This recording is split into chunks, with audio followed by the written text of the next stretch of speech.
when we speak of government pressure or corporate pressure, there's a whole perception that many journalists have that they're operating in an environment of no-go areas. Many people in the mainstream media feel constrained to write or speak about certain topics and issues. So is this a problem? To what extent is the growing corporate control of the media restraining or restricting the space for dissent?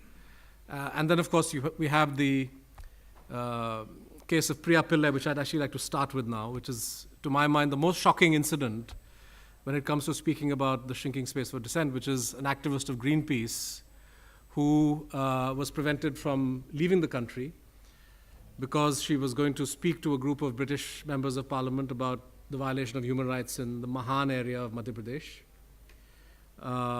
specifically about violations of the law by a multinational company, Essar. And her matter went to court, and the High Court eventually disagreed with the government's claims that it had the right to stop people from traveling abroad if they were going to criticize the government of India or in some way hurt India's development efforts. And but despite the court giving a fairly clear verdict, it seems to me that we are yet to hear the last word from the government on this. And I want to put this question to Ashok to start with. That, the Congress, earlier when the government was in the hands of Narasimha Rao or Manmohan Singh, one knew that the Home Ministry was, had a very negative view of environmental activists and people that it considered dissidents. It used foreign, the FCRA funding, for example, to ensure that groups asking uncomfortable questions wouldn't have ready access or easy access to foreign funding and so on. But none of those governments went as far as this one did in trying to stop an activist from traveling abroad and then defending that very vociferously in court. Do you think this is the last we've heard of this, or do you think that the government will take things further, litigate to the Supreme Court? And what do you think has triggered the government's desire to stop citizens from traveling abroad to voice criticism? While I do hope, I don't know, but I do hope this is the last we hear of the Priya Pillai episode and the matter now rests. And while I don't always agree with her positions from what I've read of them or Greenpeace's positions, I do find it preposterous that an Indian citizen is stopped from going abroad by the Indian state, which claims to be the custodian of national interest and will decide what you can say abroad and what you can't. While the current government will certainly bear the flak for this because it's the government in power at the moment, I do think this is a larger systemic problem with the Indian state rather than just this government. And while I'm not certain whether previous governments actually stopped people going abroad, you may well be right. Previous governments have also tended to similarly nasty things, and I do hope this stops here because the court's strictures on the government were fairly sharp, and I do hope the matter rests here. So on the Priya Pillai episode, I do hope things come to an end. But the other issue you spoke about censorship and the role of the government and business corporations in and how they affect the practice of journalism. We presume that the bulk of censorship or sniping of spaces of dissent in the media comes from the government or comes from corporate interest or comes from business corporations that are now investing in big media houses and big and multimedia companies, newspapers, television stations, and so on. Actually, to my mind, in my 22 years in journalism, the biggest opposition to free thinking within newsrooms, to the biggest sources of censorship have actually been editors who've ended up being, I've worked for a series of them who've been mini Prahlad Nilanis. Prahlad Nilani, of course, being the new chief of the censor board. Mr. Advani famously during the emergency used this phrase about Indian journalists or Indian media editors crawling when they were asked to bend. In our media houses, in our big newspapers, and these are papers all of us have worked in, I sometimes find editors seeking to second guess the government of the day in a manner that is actually painful and despicable to watch. And if you look at the newspapers of, say, 2009 or 10, when the UPA came to power, and you read some editors and some editorial positions which were then praising the then government, you'll find the same newspapers and same editorial positions now praising the current government and saying pretty much the same thing. My own 2 cents on this issue is that newspaper proprietors, and because of them, their editors, like to please governments of the day, but then you have governments and you have governments. Neelanjana, to what extent do you think those of us who operate in so-called traditional media, newspapers, TV channels, books, or in other cultural spaces, need to be worried about what right for the moment seems confined to the internet space, this attempt to restrict speech? You have about 500 million Indians who are currently online, and that number is expected to expand. The social media networks that they prefer to use at this point of time is Facebook and YouTube, so that's where the government has been focusing in terms of takedown request. This government has broken the previous government, or actually any government's record, for the highest number of takedown requests of material on Google or Facebook or YouTube. That indicates that this is a government which actively likes censorship, which thinks that this is a useful tool for the state. In terms of publishing in the media, if you want me to touch on this very lightly, I think Indian publishing has really suffered, partly because of Section 295A, which is the one that most people know about. The problem with that is not that it criminalizes offensive statements to religion. The problem is that it makes CEOs of companies or the chief operating officer liable to go to jail, which is one of the reasons why publishing houses have been so strongly reluctant to defend this. Quite apart from the fact that many publishing houses in India don't have, unlike media houses, they don't have a strong culture of going to the courts regularly. Most of the editors I've worked for used to treat court day pretty much like a walk in the park. You know, they'd have to go to settle various cases. Vinod Mehta did. I think various other editors in the audience out here did as well. But publishing didn't have that particular culture, and it's going to have to develop it unless it wants to lose its backbone. In addition, the criminal defamation suits by corporates, I would not take that lightly at all. One of the first things that happened when the defamation laws changed, I was talking to Thomas Abraham, who heads a large publishing house called Hachette. And he just put his head in his hands and he said, that takes care of my nonfiction list. We aren't going to have nonfiction anymore. You know, we're going to end up publishing cookbooks because apparently no one sues on cookbooks yet. And a lot of novels. And I think I've gone on too long, That's so right. I'll leave you to address the media. I'm waiting for the day when somebody files a defamation suit about recipes. But Shubha, I wanted to ask you as an artist, as a somebody involved in cultural production, to what extent do you feel hemmed in by, or if not you personally, then your peers, feel hemmed in by this growing tendency for different sections of the population or political groups to take offense at a play or a book or a composition or song lyrics? How does that affect your, do you feel that pressure as an artist? In the world of traditional arts in particular, censorship starts within the community actually. So very often when an artist is working with a traditional art form, let's say like Bharatanatyam or Kathak, very often the censorship starts when your own community and people who are knowledgeable in the community refuse to accept any experimentation. But yes, coming back to your question about how hemmed in we feel now as artists, I would have to say that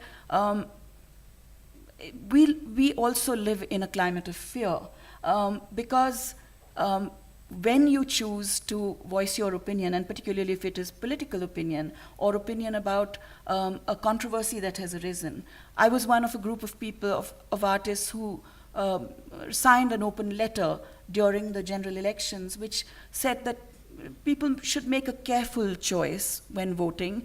They must cast their votes, but they should be careful and think of the composite culture and the fabric of India before they cast their vote. We were immediately branded anti-national, anti-Indian, anti-Hindu, etc., etc.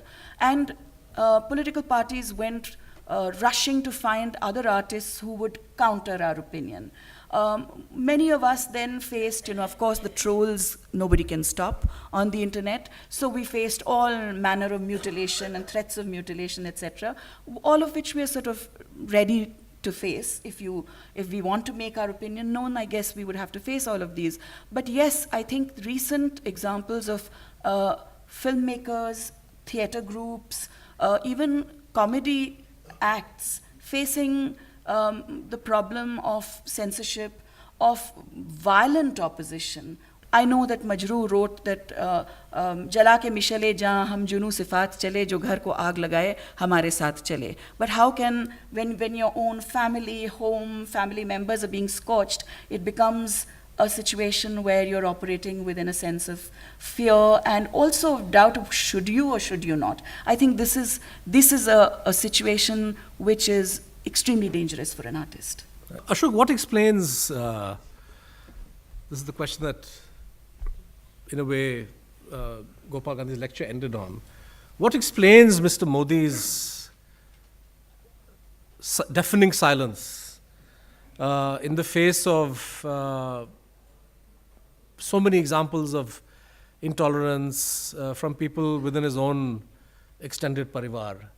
Do you think that he needs to speak and needs to speak out more often? Do you think if he spoke, things would, that some of these chaps would fall into line? What's your view on this? See, it's a complex answer. One, I don't think Mr. Modi can control every crazy voice in the country. Nobody can. It's fairly clear now that some people have chosen to interpret the mandate of 2014 in terms of religious revolution, which I don't think it is. And which is why 2 days ago you had that completely preposterous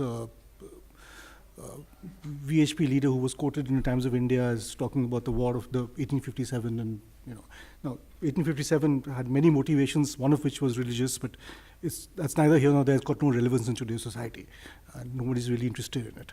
So you do have such voices which, frankly, no prime minister, no individual, no politician can control, because these are voices coming from, they can come from any corner of India.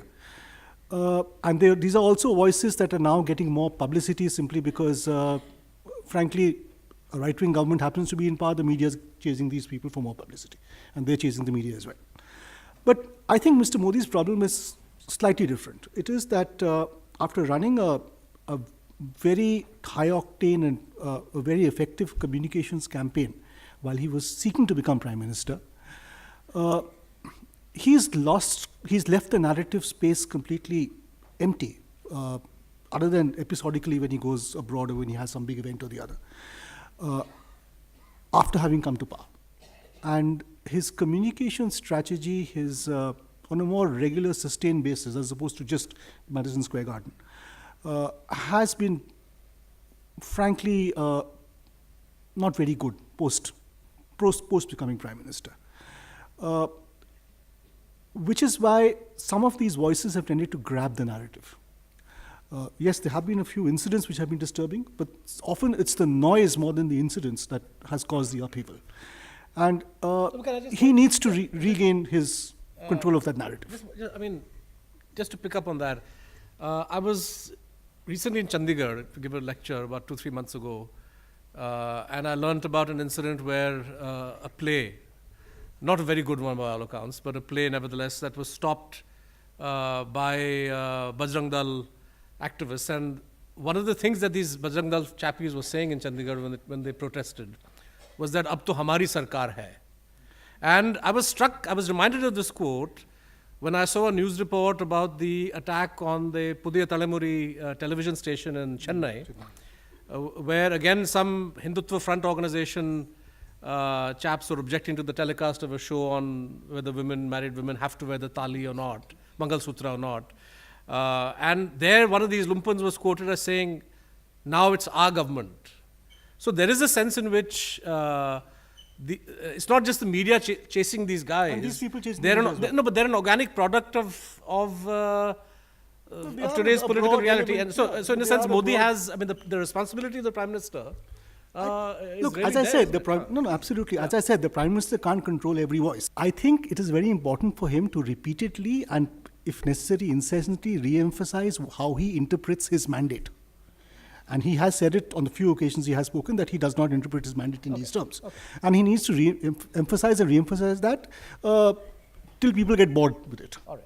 It's always a hazard, particularly so in a topic like this, when we talk of dissent, to criticize not just the courts, but the Supreme Court of India.